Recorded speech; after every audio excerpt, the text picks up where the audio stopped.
Hey, what's up, everybody? It's Charleston, and welcome you guys to another episode of the Dreamerspro Show, where we cover everything from sports, hot topics, classic debates, entertainment, when we give you guys a fresh perspective on things and how we see them. And today we have an interesting episode for you guys. You definitely want to stick around for it, so make sure you like the video and subscribe to the channel. Now, let me get straight into this. There's no question that Russell Westbrook had a bad season with the Lakers last year. I don't think anyone would dispute the fact that Russell Westbrook, going into the season, there was a lot of excitement, but by the end of the season, it was just total disappointment, right? Going into the season, the Lakers were picked to be the team to represent the West. By the end of the season, Russell Westbrook said he had no expectations from the season, right? I mean, that's just crazy stuff, right? That's the one part. The second part is, I think all too often Russell Westbrook found himself pissing off a lot of Lakers fans, right? Because of his defiant attitude towards the media and towards criticism. A lot of times, Russell Westbrook would act like people are just making up what they're seeing on the court. Like as if him throwing the ball, having butterfingers all over the place, throwing up bricks, building townhouses on the court. He was acting like as if people were just making this up.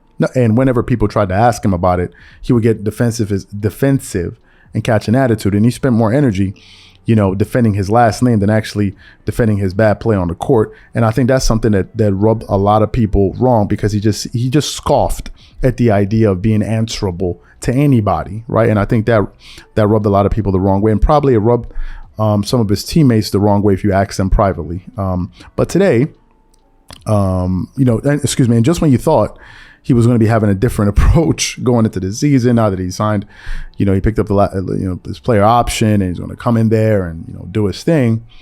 This article comes out where basically it seems like as if Russell Westbrook isn't going to change his stripes anytime soon, right? Anytime soon. So before we get into this article via fadeawayworld.net, this video is brought to you by sponsor Aura, who's also the official sponsor of the T-Wolves. Do you know what the fastest growing crime in America is today? It's identity theft. Imagine trying to log into your email only to see that your password has been changed. Then you start getting weird notifications from your bank and credit cards, only to find out that all of your personal and sensitive information has been totally compromised. If you think it can happen to you and your family, just know that in 2020, over 49 million Americans were victims to identity theft, costing them a combined $56 billion. That is why we are excited to partner with Aura, who's the sponsor of this video. Aura is the #1 identity theft and financial fraud protection. Aura monitors the dark web and alerts you if any of your passwords and accounts have been breached. And funny enough, after using Aura, I discovered some of my credentials were floating around in the dark web, and the app showed me exactly when and where the breach happened. In addition, Aura allows you to set spending alerts, and they'll notify you of any suspicious transactions. Aura is 4 times faster than any of its competitors in alerting you if someone is trying to open a credit card or obtain a loan using your name. And remember this, every 14 seconds, someone becomes a victim of identity fraud. Don't let it happen to you. Now click the link in the description and try Aura for free for 2 weeks and see if any of you or your family's personal information has been compromised. Start your free trial at aura.com/dreamerspro. And when you try Aura, by using the link in the description below, also know that you're supporting this channel. Thank you. So let me get into what the article had to say here. Basically, it says, it has been the worst kept secret in the NBA for months that the Los Angeles Lakers want to trade away Russell Westbrook. Acquiring him via trade from the Washington Wizards last year has worked out disastrously for both player and the team, so the desire to part ways was understandable. While most of the blame for the failed move has been placed on Russell Westbrook's shoulders, he definitely doesn't think he was a problem last season. He recently liked a tweet that indicated the blame lies with everyone else, and there's no continuity because of all of the injuries and lineup changes. The tweet also mentioned that the Lakers are now trying to find a way to trade him after their failure in finding a way to use him properly. So let me just get to the tweet itself as from Clutch Points. Now, basically, somebody posted this on the Russell Westbrook's page or something like that. His name is Russell Westbrook Stan. He wrote, Russell Westbrook last 10 games, 22.2 points per game, 7.4 rebounds, 7.1 assists, 3.4 turnovers per game, 52% shooting from the field, 41.5% shooting from the three-point line. Brody was getting into rhythm, dealing with all the injuries and lineup changes while not being used right, and they want to trade him. And Russell Westbrook essentially liked that tweet. So let me give you guys my thoughts on this. This is already a bad sign. In my honest opinion, this is already a bad sign for a number of reasons. First of all, let's look at that tweet for a second.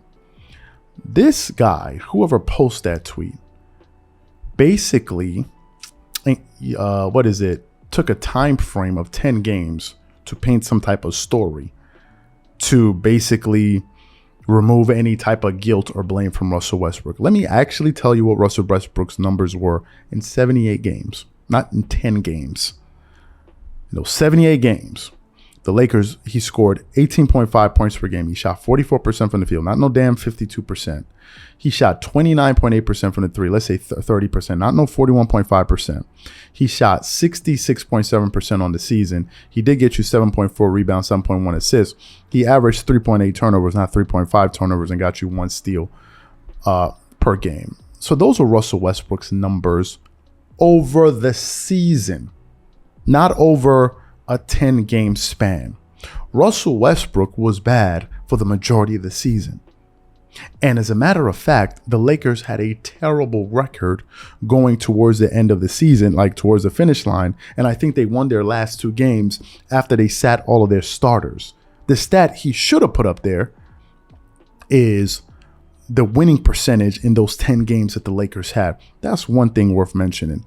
The second thing worth mentioning, for him to like the fact of blaming injuries. Again, I'm going to use the example of the Clippers. How can the Lakers be complaining about injuries when the Clippers did not have their best player in Kawhi Leonard and Paul George missed about 50-60% of the season and they made it into the play-in tournament? So what's their excuse? What's their excuse? What is your excuse?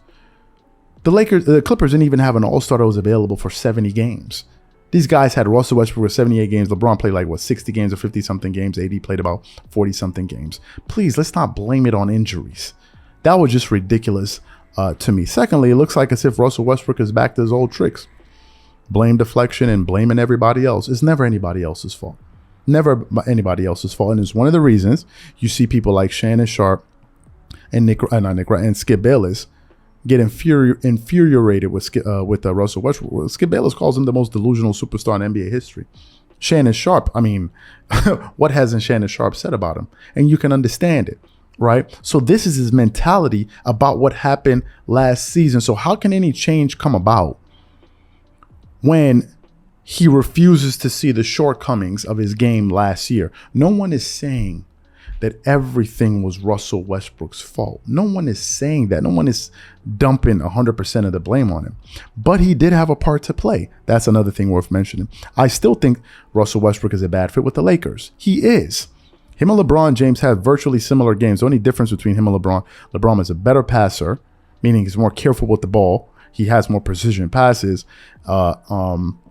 And he shoots a higher field goal percentage, but essentially they have the same game. LeBron is a ball dominant guy. The offense usually has to run through LeBron.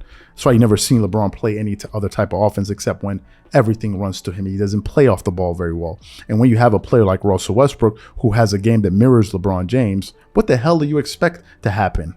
What were we expecting to happen, right? So I don't see this thing working, number one, from an X and O standpoint and personnel standpoint. Number two, I don't see it working because of his attitude. I don't see this thing working. Something must be done, and it's no wonder the Lakers were out there searching for opportunities, fishing for trades to see if they can trade him. And ultimately, it seems like the only team that was willing to bite, allegedly, was the Brooklyn Nets. I just couldn't fathom a situation in which, yes, I know they were tired of Kyrie, but then to get Russell Westbrook and to go pair him back with KD, well, we already saw how that played out, right? I don't see how that's a win for Kevin Durant. So to me, the whole thing is a mess. But then again, no one is really surprised at what Russell Westbrook did. It's a typical move. It's a typical Russell Westbrook move. So the question is, what are your thoughts and opinions on this story? Whatever you guys think, leave your thoughts in the comment section. Catch y'all on the next episode. Peace.